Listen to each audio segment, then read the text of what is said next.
ಯಾರು ಏನು ಹೇಗೆ ಯಾವಾಗ ಬರ್ತಾರೆ ಅನ್ನೋ ಬುದ್ಧಿ ಯಾಕೆ ಪೂರ್ಣ ರೀತಿ ಮನುಷ್ಯರ ಬುದ್ಧಿ तमो प्रधान पतित ಅಂತ ಹೇಳ್ತಾರೆ ಭಾವ काम भी कितना तमो प्रधान अभी बेहद बाप आर्डिनेंस निकलते हैं बच्चे काम जीत जगत जीत गनो काम ಅನ್ನೋದು ದೊಡ್ಡ ಶಕ್ತಿ ಅಂತಾರೆ ಭಾವ ಅದು ಗೆದ್ರೆ ಇಡೀ ಜಗತ್ತೇ ಗೆಲ್ಲುವಂತವರು अगर अभी पवित्र नहीं बनेंगे तो विनाश को पाएंगे ನಾವು ಹೇಳ್ತಾರೆ ಒಂದ್ ವೇಳೆ ನೀವು ಈಗ ಪವಿತ್ರ ಆಗ್ಲಿಲ್ಲ ಅಂದ್ರೆ ಖಂಡಿತ ಏನಾಗುತ್ತೆ ಇಲ್ಲ ಬಾಬಾ ಇವಾಗಿಲ್ಲ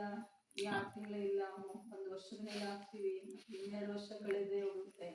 ನಾವು ಹೇಳ್ತಾರೆ ನೀವೇ ಇರೋದಿಲ್ಲ ಅಂತ ಏನಾಗ್ಬಿಡತ್ತೆ ಆವಾಗ ನೀವು ಪವಿತ್ರವಂತರಾಗ್ತಿರೋ ಯಾವ ಪದವಿ ತಗೊಳ್ತೀರಾ ಅವಿನಾಶಿ ಪದವಿ ತಗೊಳ್ತೀರಾ ಪವಿತ್ರ ಎಷ್ಟೆಷ್ಟು ನೀವು ಆಗ್ತಿರೋ ಅಷ್ಟು ಏನಾಗ್ತೀರಾ ಅಂತ अविनाशी पदवी तोड़कर तुम राज्य उसी ग्रही होना स्लोगन में भी लिखते हैं बी होली बी योगी ಏಕೆಂದ್ರೆ ಬಾಬಾ ಹೇಳ್ತಾರೆ ನೀವೆಲ್ಲ ರಾಜಯೋಗವನ್ನ ಕಲಿಯುವಂತರಾಗಿದೆ ಅದಕ್ಕೆ ಬೋರ್ಡ್ ಅಲ್ಲಿ ನೋಡಿ ಏನು ಬರ್ದಿರ್ತೀವಿ ಪವಿತ್ರರಾಗಿ ಯೋಗಿಗಳಾಗಿ ಯಾವಾಗ ಯೋಗಿಗಳಾಗ್ತೀವೋ ಪವಿತ್ರರಾಗ್ತೀವಿ ಯಾವಾಗ ಪವಿತ್ರತೆ ಇರ್ತದೋ ಆಗ ಯೋಗಿಗಳಾಗ್ತೀವಿ ಅದಕ್ಕೆ ನಮ್ಮ ಸ್ಲೋಗನ್ ಯಾವುದು ಪವಿತ್ರರಾಗಿ ಮತ್ತೆ ಯೋಗಿಗಳಾಗಿ वास्तव में लिखना चाहिए बी राजयोगी योगी तो ಕಾಮನ್ ಅಕ್ಷರ ವಾಸ್ತವಿಕವಾಗಿ ನಾವು ಬರಿಬೇಕಾಗಿರೋದು ಏನಂತ ಬರಿಬೇಕು ರಾಜಯೋಗಿ ಅದಂತೂ ಯಾವುದು ಬಾಬಾ ಹೇಳ್ತಾರೆ ಮಕ್ಕಳೇ ರಾಜಯೋಗ ಅನ್ನೋದು ಕಾಮನ್ ಶಬ್ದ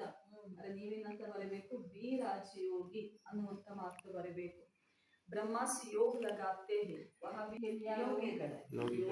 ಯೋಗ ಅನ್ನೋ ಶಬ್ದ ಕಾಮನ್ ಆಗುತ್ತೆ ಅಂದ್ರೆ ನಾವೇನಂತ ಬರೆಯಬೇಕು ಲೌಕಿಕರಲ್ಲಿ ಯೋಗಗಳೆಷ್ಟೊಂದಿದೆ ನಾನಾ ರೀತಿಗಳಲ್ಲಿ ಎಷ್ಟು ಬೇಕಾದಷ್ಟು ಯೋಗಗಳಿವೆ ಆದ್ರೆ ನಮ್ಮ ಯೋಗ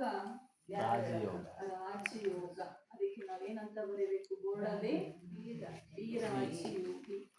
ಹೇಳ್ತಾರೆ ಬಾಬಾ बच्चा बाप से स्त्री पुरुष से योग लगाती है परंतु यह तुम्हारा है राजयोग